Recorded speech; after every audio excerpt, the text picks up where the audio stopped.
On today's show, Pierre-Luc Dubois stands to be a huge upgrade at the center position on paper, but will that be actuality?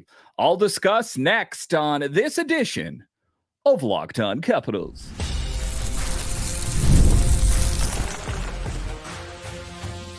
Your Locked On Capitals, your daily podcast on the Washington Capitals, part of the Locked On Podcast Network. Your team every day.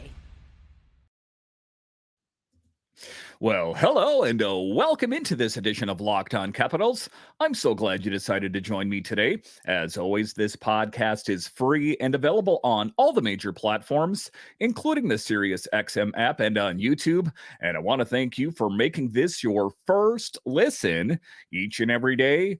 My name is Dan Holme. I've covered the Capitals for the last 3 seasons for Locked On and various other outlets before that. I'm also the host of the weekly show called The Capitals Minutecast, available wherever you find your podcasts. You can find me on Twitter. It's at DanCaps218. You can find the show on Twitter. It's at Locked On Caps. And the best way that you can help grow the show is to subscribe to Locked On Capitals on YouTube and comment anything down below. Today's episode is brought to you by our friends at FanDuel. Now through September 22nd, all FanDuel customers can bet $5 and get a 3-week free trial of NFL Sunday Ticket from YouTube and YouTube TV. Visit FanDuel.com/locked-on to get started. So in this edition of Locked On Capitals, we talk about that big move that was made this last summer. Even before the start of free agency, former GM Brian McClellan went out and swung for the fences on paper and signed a huge name in the form of Pierre-Luc Dubois. What was it met with? Immediately, skepticism. I was skeptical. I had to read into it a little bit more, and ultimately I'm taking a leap of faith that when I take a look at the back of his hockey card, that those stats will speak much louder than the chatter that I've heard about him. And we're hoping that he's going to be an upgrade because at camp, he appears as advertised. And what we've seen from him at these informal skates, it does appear that GM Brian McClellan has hit it out of the park. We'll talk about that a little bit later. We'll talk about Jacob Vrana, an interesting guy that is going to be joining the Capitals at camp on a professional tryout basis. And immediately there is people like, wow, this is great. Jacob Vrana is back on the Capitals. This is going to be the 2018 season band. They're going to bang out another hit, but not so fast. Where's he going to fit? That is the big question. I'll talk about that. And a little bit later, I'll talk to you about notes from these informal skates and what can we glean from what we've seen out on the ice. But just to get it going here, talking about that big move that former GM Brian McClellan made by acquiring a Pierre-Luc Dubois, a name that garnered a lot of response. And listen, he was quite a player. If you think about what the Kings gave him, a huge contract, a lot of money, and for whatever reason, it just did not gel in the City of Angels. And sometimes that's the case. Sometimes things don't always work out. It's different coaches, it's different players. It could be a multitude of different things, but what we know, it was an off season for PLD playing for the Kings. Some people would say that he was underutilized. There's a lot of different ways to look at it, but he is looking to have a jump. He's looking to have a bounce back season.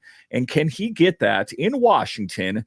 I think that could potentially be the case. But if you are not too familiar with who Pierre-Luc Dubois is, in the 2017-2018, Pierre-Luc Dubois, the number 3 pick of the 2016 NHL draft, made an impressive debut with Columbus Blue Jackets by setting rookie records for goals, 20, points, 48, and games played, 82. He started his rookie season with a goal in his debut against the Islanders on October 6, 2017. The following season, in the 18-19 season, he continued to shine by surpassing his previous totals with 61 points, 27 goals, 34 assists, and helping the Blue Jackets win their first Stanley Cup playoff series. A sweep of the Tampa Bay Lightning in the Eastern Conference first round, contributing 5 points, 2 goals, 3 assists, in 10 playoff games. I mean, what do you think that the Blue Jackets would have said about Pierre-Luc Dubois in the 17-18 season and around that time frame? Do you think they would say that he was a horrible player? No, I think that as a matter of fact, they were probably pretty happy that he was on the team. So it's interesting, kind of like how I talked about with Darcy Kemper, that oftentimes we judge these players in a vacuum. One singular season was a little askew, and right away we want to throw them in the recycle bin. Why is that the case with Pierre-Luc Dubois? Because if we want to widen the lens a little bit more, let's take a look at the back of his hockey card. What kind of player is he? Most recently in the 23-24 season, in 82 games, 16 goals, 24 assists. Pretty good, but it goes up the 2 years before that in the 22-23 season in 73 games, 27 goals. In the 21-22 season in 81 games, 28 goals, 32 assists. In the 2021 season, he split it between the Jackets and the Jets, and it was down for him there. But the high water mark for him before the 21-22 season was in the 2018-2019 season when he had 27 goals. That's a whole lot of goal scoring power that the Capitals could sorely use on this team. And if he can have that chemistry with Alex Ovechkin, again, I'm not anointing him as the first line center, but I think he's going to get a crack at it. When you push all your chips in on a player like that, you're not going to kind of put them on the back burner. You're going to get a good look at him to see what he has in the tank. Is it going to be Dylan Strome? Is it going to be PLD? You got to think that Dylan Strome is going to bring his A game. But I think that PLD is ultimately going to give Strome a run for his money. But I don't want to even view it as that, as a competition. On July 15th, 2022, Dubois signed a 1-year, $6 million contract with the Jets as a restricted free agent. 6 months after being acquired in a trade with the Blue Jackets, he achieved NHL career highs with 36 assists and 63 points in the 22-23 season. So quite a thing when you take a look at the career that he's had. And in this segment, I'll talk about what are some of the disparaging things said about him. And it's primarily, you take a look at his play, it wasn't on par with what we've seen from him in previous seasons, but a lot of it is kind of a gossip at the end of the day. Like, he didn't get along with a lot of the other players in the locker room, but Matt Roy, who played with him playing on the Kings, was quick to dispel any of those rumors. But let's talk about that trade and acquisition. How did he end up on the Capitals in the first place? If you are a casual Capitals fan, or if you need a bit of a refresher, the Capitals made an ambitious move at the start of a busy offseason by trading Darcy Kemper to the Kings in exchange for Pierre-Luc Dubois, who comes with a hefty cap hit for the next 7 years. That was the part that made me like, oh my God, what are they doing? Because they really took a big bite out of that apple. And is it going to pay dividends? We're going to find out. But, if a thing's worth doing, it's worth doing right. And you take a look at it, they went all in. All we can do is cross our fingers and toes and hope for the best. Because what is one of the things that GM Brian McClellan said? He made risky moves. And we understand that Pierre-Luc Dubois is just that. He is a risky move, but I think it is a risk that's worth taking because Alex Ovechkin said he lacked chemistry and the Capitals could really use a boost in the goal scoring department. So let's talk about my initial impressions. What do I think about him joining the Capitals? I've seen video footage of him at these informal skates despite lingering uncertainties about how he will fit in with the Caps. There are also several reasons for optimism following a challenging season with LA that saw Dubois struggle to find consistency and marks his fourth team in as many years. He has already began informal skates with the Capitals. And he is a guy that, you take a look at him, he wouldn't necessarily need to be at these informal skates. He's of that quality, or I think he carries enough of a reputation that he wouldn't necessarily have to be at these informal skates, but he is eager to make a good first impression on the team, on the head coach, on the organization. And I think that in and of itself speaks well of him. But let's talk about physical attributes and skills. He is not a one-trick pony, and he is a huge dude. Observers have taken note of his immediate physical presence and impressive skating ability at 6'4" and 225 pounds. Dubois exhibits remarkable speed and agility, something that you don't always see in a guy that's 6'4", 225, making him a formidable force on the ice. Furthermore, Dubois' adeptness at puck protection and control, along with his keen awareness and ability to make impactful plays, underscore his potential as a top-tier player. Listen how I chose my words there. I'm not going to do it. I'm not going to say that he is, in fact, going to be the first-line center, but I still think I see him being in the top 6. I really do. And I think that playing more minutes, he's entrusted more responsibility. And when you take a look at, players, professional players in general, they play with a certain amount of pride. And I think that he felt underutilized with the Kings. And at least maybe in part, that is where he struggled. Talking about performance and potential, his determination to demonstrate consistent performance and extra motivation to prove himself with the Caps are clear indicators of his readiness to make a positive impact on the team, serves as proof of his ability to contribute significantly. And then I'm talking about including 2 60-point seasons. Quite an accomplishment, quite a hat for something for him to hang his hat on.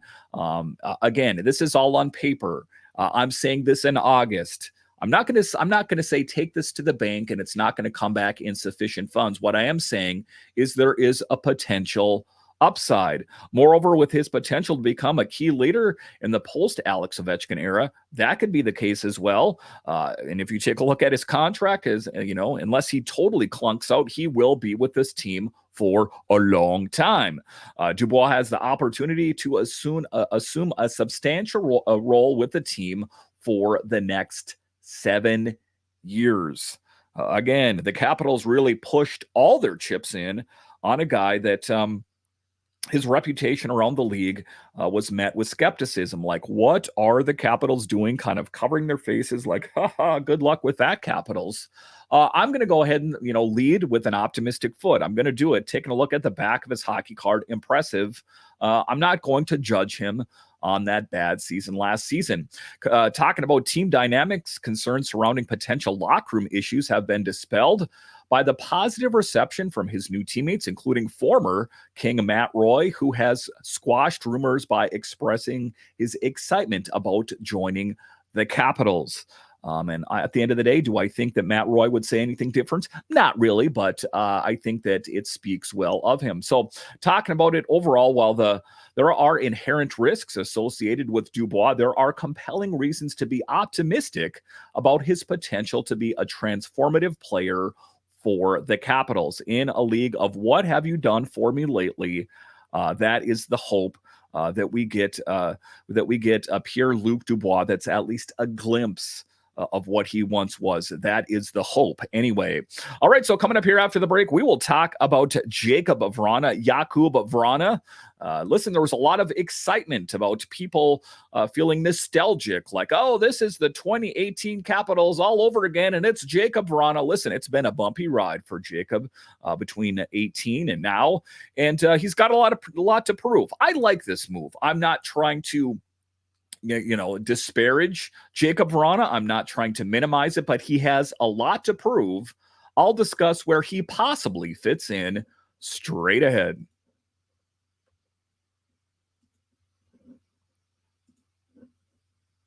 We're driven by the search for better, but when it comes to hiring, the best way to search for a candidate isn't to search at all. Don't search, match with Indeed. If you need to hire, you need Indeed. Indeed is your matching and hiring platform with over 350 million global monthly visitors, according to Indeed data, and a matching engine that helps you find quality candidates fast. Ditch the busy work. Use Indeed for scheduling, screening, and messaging so you can connect with candidates faster.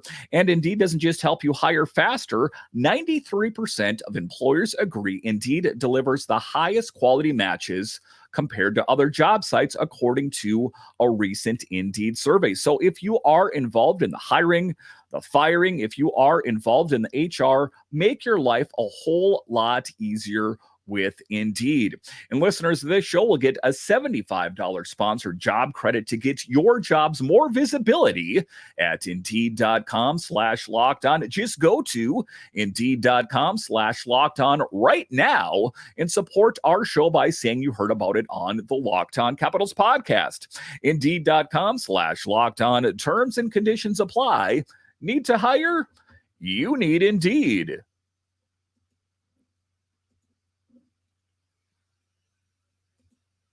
Thank you for making Locked On Capitals your first listen of the day. For your second listen, enjoy the Locked On NHL podcast. Locked On NHL provides you with a national perspective on all things NHL each and every day, with national experts and local insight on every team in the league, available on YouTube or wherever you get your podcast, part of the Locked On Podcast Network, your team every day.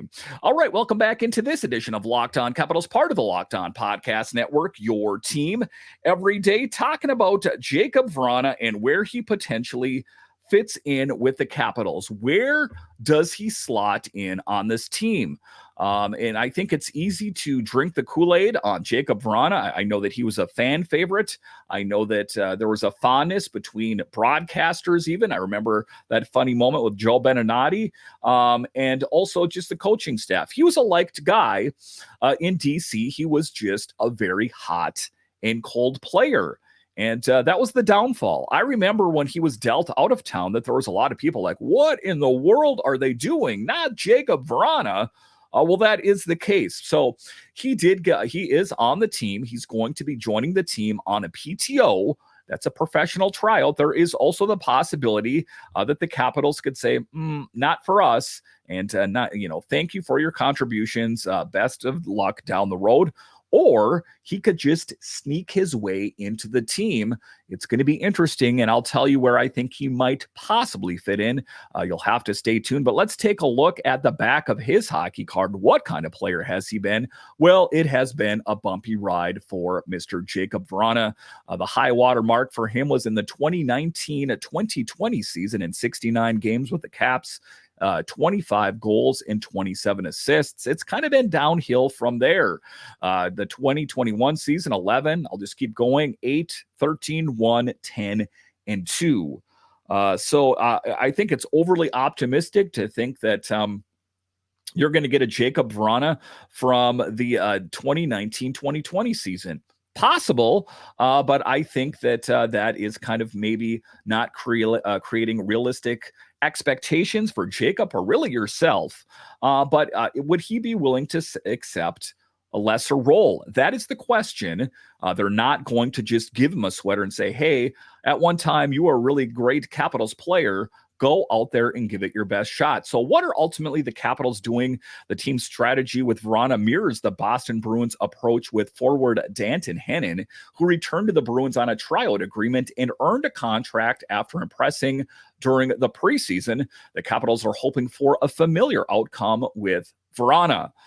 Again, those are those feel-good stories, those stories that they could make into Disney movies, but are they going to be actuality? Vrana's return to the team could hinge on TJ Oshie's status. Oshie has been dealing with back issues and has expressed his intent to return only after resolving his health concerns. His absence could potentially create an opportunity for Vrana to secure a roster spot. TJ Oshie, again, everyone loves TJ. I love TJ Oshie. But we're getting pretty close to the start of camp, and at some point, do the right thing, reach out to the Caps and say, are you good to go or not? It would have to be quite an about face for him to turn things around. We know that he was Humpty Dumpty, and oftentimes the specialists had to try to put him back together again. Does he want to put himself through that agony, that pain? He is a guy that said at his worst had to sleep on the floor, had to urinate in a water bottle. He still is a family man. He's a father. He's a husband. I don't want to tip my hand at what I think he should do, but at the end of the day, do what's right for TJ Oshie, the man, and maybe not worry so much about hockey as you have had quite a career. Vrana faces competition for a roster spot from other wingers, including Ethan Frank, Alex Limoges, even Mirshnyshenko, Pierre-Luc Dubois, and Bogdan Treneyev, all of whom had successful seasons with the AHL Hershey Bears. So it's not going to be easy. Right away, taking a look at that, even Mirshnyshenko, I see him taking on a role with the Capitals. Killed it in the Calder Cup and for the Bears. Really grew by leaps and bounds with the Capitals. Ethan Frank, the need for speed, and Pierre-Luc Dubois, a guy that knows how to score goals on a regular basis, at least in the AHL. In Vrana's absence, the Capitals' left wing depth chart includes prominent players such as Alex Ovechkin, Connor McMichael, Sonny Milano, Brandon Duhaime, and even Mirshnyshenko and Alex Limoges. So I'm going to get to it. Where is he going to fit? And if you are an everydayer of the show, a couple things. I talk about Sonny Milano. I've talked about him in the last episode that he is really going to need to bring it if he's going to continue to get a sweater. Listen, when we take a look at Sonny Milano, he had a pretty good season, scored a decent amount of goals, but he, in fact, was a little bit hot and cold as well.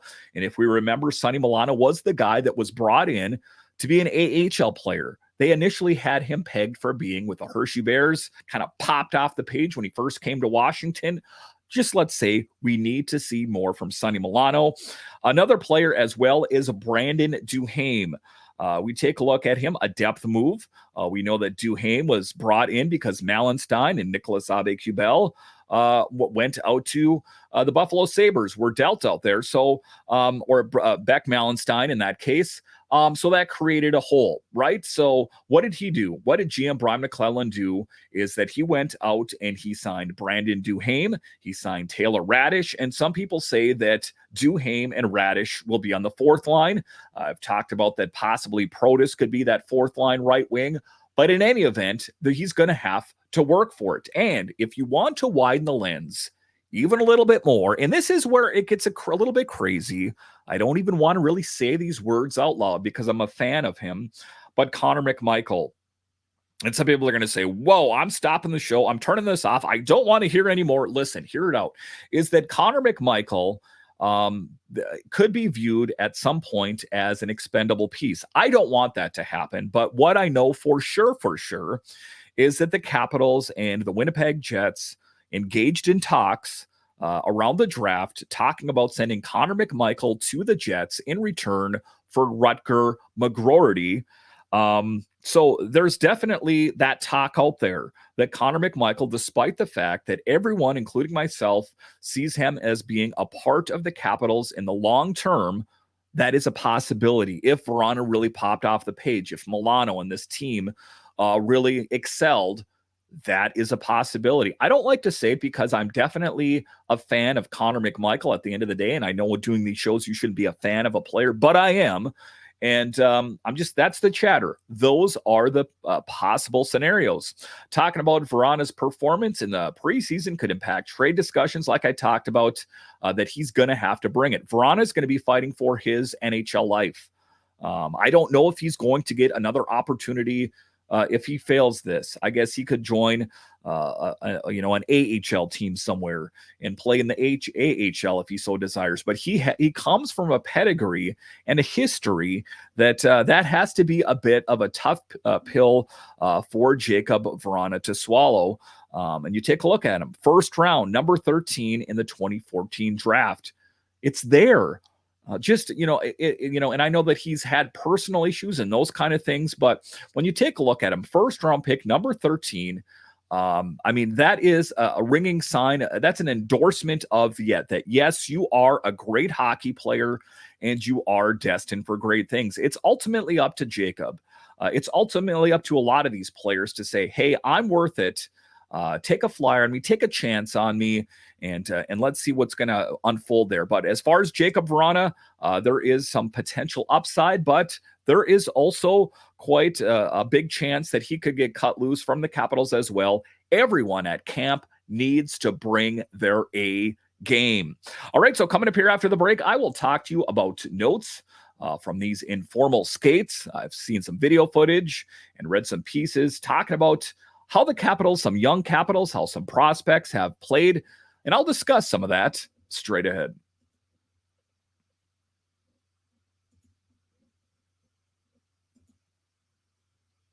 You've heard us talk about FanDuel, America's #1 sports book. Well, we have something a little different for you. Now through September 22nd, all FanDuel customers can bet $5 and get a 3-week free trial of NFL Sunday Ticket from YouTube and YouTube TV. Listen, guys, this is a huge deal.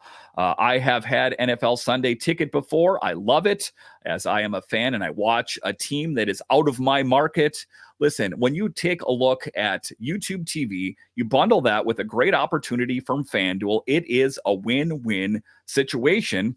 Then with YouTube TV base plan, you'll be able to watch every regular season Sunday afternoon out-of-market game. All you need is a Google account and create a form of payment, and you can cancel anytime. So just visit fanduel.com/lockedon to download America's #1 sportsbook. All right, welcome back into this edition of Locked On Capitals, part of the Locked On Podcast Network, your team every day. So talking about news and notes from these informal skates is a good opportunity to see what these players have in the tank. Pierre-Luc Dubois, we've seen Matt Roy, and also some young prospects. So who has really jumped off the page? Let's talk about that next here. Notable players and coaches at these informal skates. The Caps have been preparing for the upcoming 24-25 regular season at informal skates at MedStar. Notable current and former players, including Lars Eller, Vincent Iorio, and Alex Limoges, have all been showing up for the sessions, led by goaltending coach Scott Murray and alternate captain John Carlson. And just right in there, Lars Eller, of course, he is no longer with the team playing for the Pens. I think that maybe he feels comfortable here. I don't know offhand if he still has a home here. I know that he sold at least one of his homes to Max Pacioretty. Vincent Iorio, of course, is a name that you should be quite familiar with, as I think that he is a guy that is getting closer and closer to joining the Capitals on the blue line. Talking about players' performance and contributions, established players like John Carlson, Alex Alexiev, Matt Roy, Pierre-Luc Dubois, and Logan Thompson have been participating in these skates, leading by example. John Carlson has been with the Capitals for a long time. Alex Alexiev, I don't have him sketched in one of the players on my deep pairings. He is a guy that is going to have to bring it as well. Pierre-Luc Dubois and Matt Roy have been standing out with strong performances, with Dubois making a strong comeback after being traded to the Capitals from Los Angeles, and Roy showcasing his speed and defensive capabilities. Prospects like Vincent Iorio and Ayo Idenier have also been demonstrating promising performances, with Iorio showing improvement after recovering from injury, and taking a look at Idenier displaying physicality and aggression. It's always a bit challenging when there's new names added to the list, but a lot of promise there. And Ayo is definitely a big, strong defenseman that I think kind of took the Capitals by storm. If you're not too familiar with him, he got an invite to the Capitals development camp and really stood out. If you're not familiar with him, he is that 25-year-old defenseman, highlighting his playing style as being a physical and aggressive player with a strong puck moving ability. His recent inclusion from the Capitals team holds special significance, given the team's history and the influence of players like Joel Ward and Devontae Smith-Pelly. His background includes playing for a program in Columbus like the district's Fort DuPont Cannons, providing him with a sense of representation and possibility of going pro. Again, a lot of these young guys, it's up to them to seize the day, to make the most of their opportunities. Talking about skate activities, in conclusion, the skates have included various drills, including passing exercises and scrimmages, with the players demonstrating their skills and determination. Head coach Spencer Carberry has actively involved in observing and supporting the players' efforts. So it's going to be interesting to see what players really pop off the page. And it might be a player that you didn't expect. I remember when it was Alexei Protas, when he far exceeded everyone's expectations, caught me by surprise. He was a guy at that time that was slated to be with the Capitals at camp and, most likely be headed to Hershey, but he just played so well that he earned a spot on the team. And there's players like that. Some of the things that we don't anticipate. Could Vinny Iorio just totally kill it and join the team? It's possible. If you take a look at it, a player could get injured or could just simply underperform. There is a myriad of different options for these players. They just need to seize the moment and make the absolute most of said moment. Listen, I want to thank you for joining me on this edition of Locked On Capitals, and thank you for making it your first listen today. Now go check out the Locked On NHL podcast, where the season never ends, providing national expertise with a local perspective. You can find the link to the Locked On NHL podcast in the description, so you don't need to be searching for it. Part of the Locked On Podcast Network, your team every day. All right. Once again, I want to thank you for joining me on this edition of Locked On Capitals, part of the Locked On Podcast Network, your team every day. My name is Dan Holme, and I'll talk to you again next time.